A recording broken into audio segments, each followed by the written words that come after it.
અને આ સર્વોત્તમનું જ્યારે તમે પાઠ કરો એટલે એમ ન માનતા કે તમે કોઈ શબ્દોનો પાઠ કરો છો, ત્યારે એવો ભાવ રાખજો કે આ ભગવત સુધાનો મને અનુભવ થઈ રહ્યો છે, આ સુધાનું રસપાન કરી રહ્યો છું, એવો ભાવ રાખજો. જો પાઠ કરવામાં એવું કોઈ ગ્રંથોમાં લખ્યું નથી કે વાંચીને નહીં કરવાનું. ઘણા લોકો કે અમને મોઢે નથી થતા એટલે અમે કરતા નથી. ક્યાંય કોઈ એવો ગ્રંથમાં વાંચ્યું કે મોઢે કરે ને વધારે ફલ, વાંચીને કરે ને ઓછું ફલ? કરો એની આજ્ઞા છે. नित्य वैष्णव को सर्वोत्तम स्तोत्र तो वैष्णव की गायत्री कहवाय. जैसे यूं कहा गया कि ब्राह्मण 3 दिन तक जो गायत्री पाठ न करे तो उसे पुनः जनोई लेने का विधान, एनु ब्राह्मणत्व नाश पामे छे. एम ज सर्वोत्तम स्तोत्र ए वैष्णवनी गायत्री छे. એટલે પ્રત્યેક વૈષ્ણવે આ 3 પાઠ તો બ્રહ્મ સંબંધી દરેક વૈષ્ણવે કરવા જ જોઈએ. એક યમનાષ્ટક, બીજું કૃષ્ણાશ્વય અને ત્રીજો સર્વોત્તમ સ્તોત્ર. बने तो आज ही सब नियम ले लो. अहिया जेटला बैठा है आज संकल्प करीने जाए कि रोज सर्वोत्तम स्तोत्रनो पाठ करीश. और पाठ कठिन लगता है तो नामावली से शुरू करो. 108 नामावली बोलिए, प्रारंभ कीजिए. आपको ही अनुभव होगा कि साक्षात वल्लभ रूप सुधा का संबंध होते ही आपके जीवन में भक्ति का उदय होगा. और जितने भी भक्ति के प्रतिबंध हैं सभी प्रतिबंधों का निवारण हो जाएगा. तो ऐसे महात्म्य समझाते हुए गुसाई जी प्रभु चरण ने कहा, ये ऐश्वर्य, वीर, यशस्वी, ज्ञान, वैराग्य, षड्विध धर्म. देखो ठाकुर जी में 6 धर्म है, महाप्रभु जी में 6 धर्म है.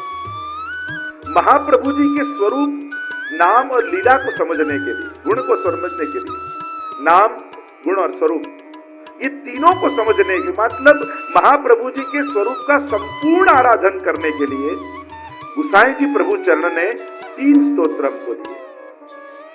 एक है सर्वोत्तम स्तोत्र जिसमें नाम का वर्णन है, दूसरा है श्री वल्लभाष्टकम, उसमें स्वरूप का वर्णन है, और तीसरा है सप्तश्लोकी, इसमें गुणों का वर्णन है. तो श्री महाप्रभु जी के भीतर षड्विध ऐश्वर्य और धर्मी स्वरूप इस 7 श्लोकों में, सप्तश्लोकी में श्री गुसाई जी ने हमको समझाया. ये 3 पाठ करो तो महाप्रभु जी का संपूर्ण आराधन होता है. तो श्री ठाकुर जी में ऐश्वर्य है, महाप्रभु जी में है, वैसे ही यमुना जी में षड्विध ऐश्वर्य है. टीकाओं में समझाया गया है यमुनाष्टक की.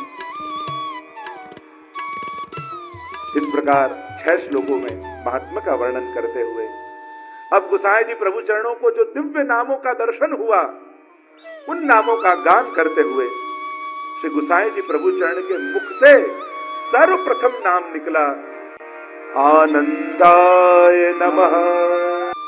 सबसे पहले दर्शन गुसाई जी को हुए श्री महाप्रभु जी के पूर्ण पुरुषोत्तम स्वरूप के.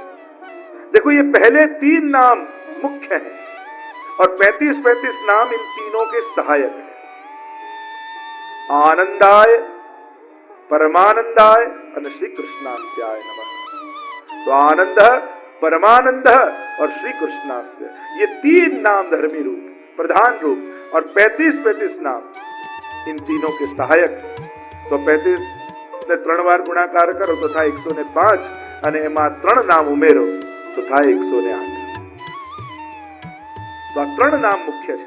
કારણ કે રૂપમ તત ત્રિતયાત્મકમ પરમ વિદ્યેયમ સદા વલ્લભમ.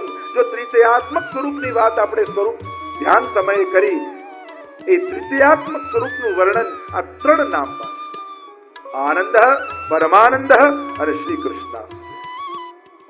આ ત્રિતયાત્મક સ્વરૂપ શું છે? આનંદ કહીને શ્રી ગુસાઈજી પ્રભુ ચરણ કહે છે કે પૂર્ણ પુરુષોત્તમ વેદમાં જે બ્રહ્મની વ્યાખ્યા કરી છે એ જ પરબ્રહ્મ સાક્ષાત શ્રી વલ્લભ સ્વરૂપે પ્રગટ થયા. જો વ્યક્તિ એક હોય પણ એના સ્વરૂપ અનેક હોઈ શકે. वैसे ही व्यक्तित्व एक दिखाई देगा आचार्य चरण का, पर अनेक विध स्वरूप से श्री महाप्रभु जी विराजते. એટલે આ પહેલું સ્વરૂપ પૂર્ણ પુરુષોત્તમ. क्योंकि वेद में ब्रह्म ની व्याख्या करता वेदे कहूं आनंद मात्र करपाद मुखोदरादि. ब्रह्म कैसा है? ईश्वर ની व्याख्या શું કરી? ब्रह्म ની व्याख्या શું કરી વેદે? ब्रह्म કેવો છે? તો બ્રહ્મને સમજાવતા વેદે કહ્યું આનંદ માત્ર કર પાદ મુખ ઉદર આદિ, એટલે કે જે સર્વાંગ આનંદમય છે એ જ બ્રહ્મ છે. આનંદ, કૃષ્ણ, રસ, પ્રેમ આ ચારેય શબ્દો સમાનાર્થી છે. તમે વેદથી લઈને ભગવદીઓની વાણી સુધી ભગવાનને આ ચાર નામે ઓળખી શકો છો. ક્યાંક એને પ્રેમ રૂપ કહ્યો છે. પ્રેમ હરિ કો રૂપ હૈ ત્યો હરિ પ્રેમ સ્વરૂપ, એક હોય દ્વય યો દસે જો સૂરજ રૂપ. જેમ સૂરજ અને ધૂપ જુદા નથી, એનો તડકો એ બંને જુદા નથી, એક જ રૂપ છે, એમ બ્રહ્મ અને પ્રેમ એ જુદા નથી. ક્યાંક ક્યાંક એને રસરૂપ કહેવાય, રસો વૈસા. ક્યાંક ભાગવતજી આદિ પુરાણોમાં એને કૃષ્ણ કહેવાય. કારણ કે કૃષ્ણ ભુવાચકો શબ્દ ણશ્ચ નિવૃત્તિવાચક तयोरैक्य परब्रह्म कृष्ण विधीयते. उपनिषद में कृष्ण शब्द की व्याख्या ही ये कही गई. कृष्ण शब्द की डेफिनेशन क्या, व्याख्या क्या? कि कृष्ण भूवाचक शब्द. कृष्ण એટલે ભૂ સત્તાયામ, જેની સર્વત્ર સત્તા છે. કેવી? નશ્ચ નિવૃત્તિવાચક, આનંદમય સત્તા છે. એટલે કે જેની સર્વત્ર આનંદમય સત્તા છે એ જ કૃષ્ણ છે. તો વેદમાં એ જ કૃષ્ણ પરબ્રહ્મને સમજાવતા કહ્યું આનંદ માત્ર કરપાદ મુખોદરાદિ. એ તો સર્વાંગ આનંદમય છે. એને મુખ ઉદર સર્વ અંગે અંગો આનંદમય. એ વેદનો બ્રહ્મ અને એ જ વેદમાં વર્ણિત બ્રહ્મ નંદ બાબાના ઘરે કૃષ્ણ બનીને પ્રગટ થયા. એટલે નંદ મહોત્સવમાં આપણે શું કહીએ? નંદ ઘેર આનંદ. પછી કહીએ આનંદ કોણ? તો કે જય કનૈયાલાલ. પણ વેદમાં વર્ણિત એ આનંદ નંદ બાબાને ત્યાં પ્રગટ થયો છે. એટલે નંદ મહોત્સવમાં નંદ ઘેર પહેલા શું કહીએ? કે આનંદ ભયો. પછી આનંદનું નામ શું? તો કે જય કનૈયાલાલ. એ કૃષ્ણ કે કનૈયા નામે પ્રસિદ્ધ થયો. તો વેદમાં વર્ણિત બ્રહ્મ આનંદમય એ જ નંદ બાબાના ઘરે પ્રગટેલા કૃષ્ણ, અને એ જ નંદ બાબાના ઘરે પ્રગટેલા કૃષ્ણ લક્ષ્મણ ભટ્ટજીને ત્યાં વલ્લભ રૂપે પ્રગટ થયા છે. એટલે પહેલું નામ આપ્યું આનંદાય નમઃ. આનંદ પરમાનંદ શ્રી કૃષ્ણ. આનંદ કઈ? એ પ્રભુ રૂપ છે. તો કહું પ્રભુએ તો પ્રાગટ્ય લઈ અનેક કાર્યો કર્યા.